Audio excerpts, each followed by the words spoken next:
May. I died in my bed, and do you know, the only thing I could think about was that the sheets hadn't been changed in 3 days. Not that they could have moved me to do it, mind, I was very poorly. At the time, I couldn't have cared less if I'd been laid in them for a month, but afterwards, when they came to move my body, I thought about it then. Oh, my sheets, I thought, they'll think I'm a sloven. To tell the truth, I was surprised I could think at all after I died. I always hoped there was something after death, that I'd go somewhere nice with everyone I loved. I remember laying there in my bed when I was still well enough to think straight. I thought about my death quite a bit. I knew it was coming without anyone telling me. I knew I wasn't going to get out of that bed again.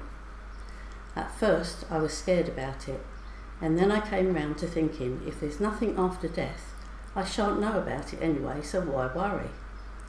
Once I'd thought that to myself, it was easier to let go.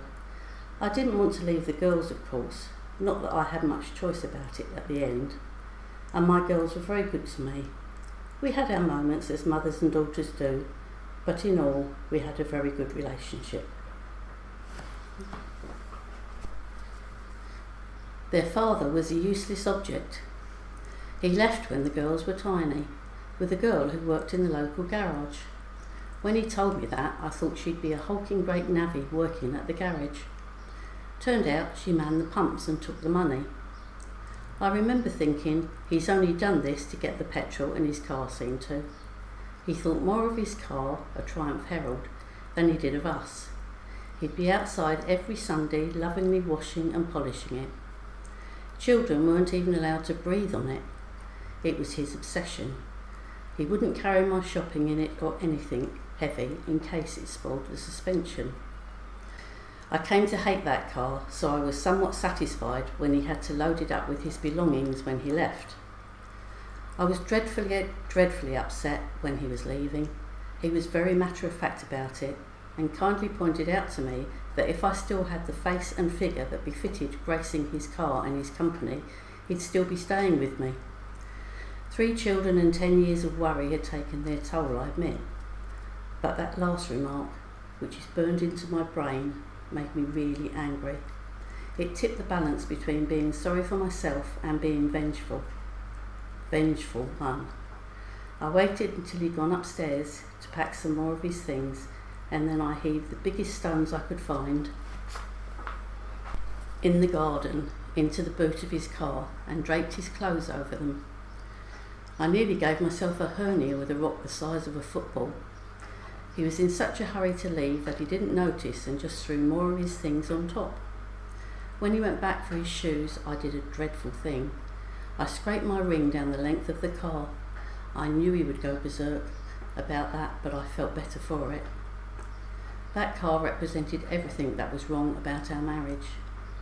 Any spare cash he had went into the car and his pockets instead of on me and the girls. I hated the damn thing, so when he finally drove off, I remember thinking, I hope your suspension drops off and drags along the floor. We never saw the useless object again. I never married again, didn't see the point. I had friends, and a special friend in Arthur. He loved me, I know he did, and we had many, many happy times together. The girls loved him, but I liked living separately. He was a good man. We were together for over 20 years. He died of a heart attack on his driveway. He just got the car out of the garage and had got out to close the garage door, and bang, heart attack, right there. I was devastated. We all were. I've often wondered if the shock of that gave me cancer. I don't know if that's possible even, but shortly after Arthur went, it was found in my liver. Can't remember what prompted me to go to the doctors now, anyway. I wasn't to last long. I was quite accepting of it, upset of course, and frightened, very frightened. But I thought about it. I was in the last of my years. The girls were grown and settled. I didn't have to worry about them anymore, so I thought about my death. There was only me to sort things out, so I did what I could with paperwork and such. Didn't want the girls to have too much to deal with after I'd gone, and then I accepted the inevitable. I deteriorated quickly, as you do. Spent more time in bed, nurses and drugs, endless rounds of that, and visitors. But they dropped off quite sharply when I began to resemble the living dead. I could understand it.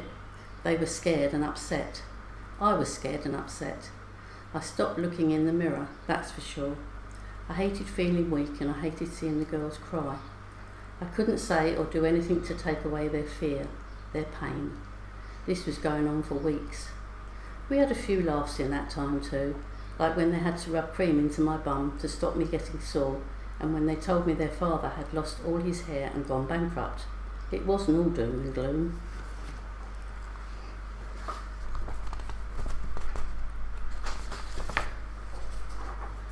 I knew I was close to the end when I began to see Arthur in my dreams. I was so startled by one dream, it was so vivid. I really thought Arthur was in the room. He was holding his hand out to me and smiling. He was doing that in every dream. I told the girls and they all looked at each other. I know what it means, I told them. It means I'll join him soon. And I'll tell you what, if he's waiting for me, as he surely is, then I'll be fine and don't mind going, not one little bit. I began to dream about Arthur during the day. I slept a lot more, so I saw a lot more of him. Always smiling, always loving.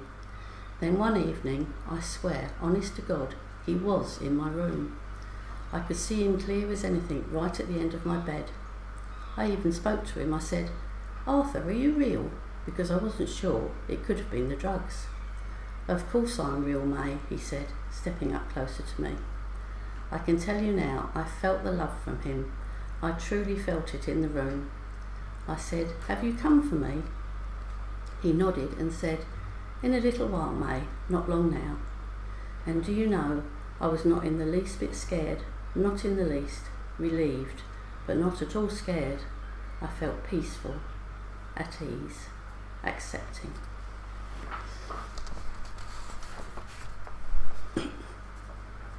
My girls came in later that evening. I knew by their faces they'd been told by the staff that it could be any time. I was very groggy because of the drugs and so tired, so tired. I came to a bit and heard them talking to me, telling me they loved me, squeezing my hand. They freshened me up, brushed my hair for me, fussed as much as they could for anyone in my condition. I glanced over to the corner of the room and there was Arthur. I felt my heart lift. I felt the love soar in my chest until I felt absolutely full. Wave after wave of love went right through my body. I just lay there and soaked it all up.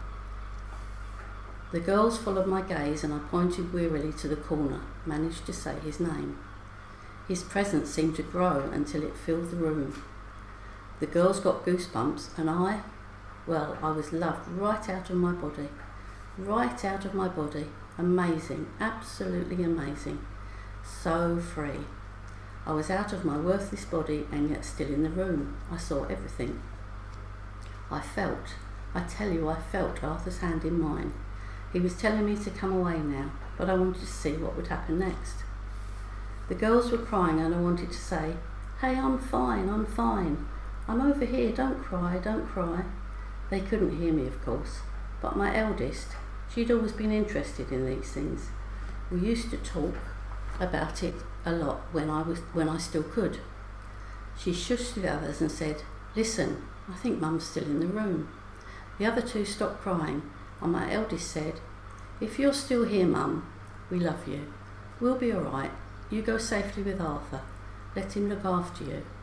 God bless, Mum, God bless." I felt so free hearing those words and all the love I had for them and they had for me.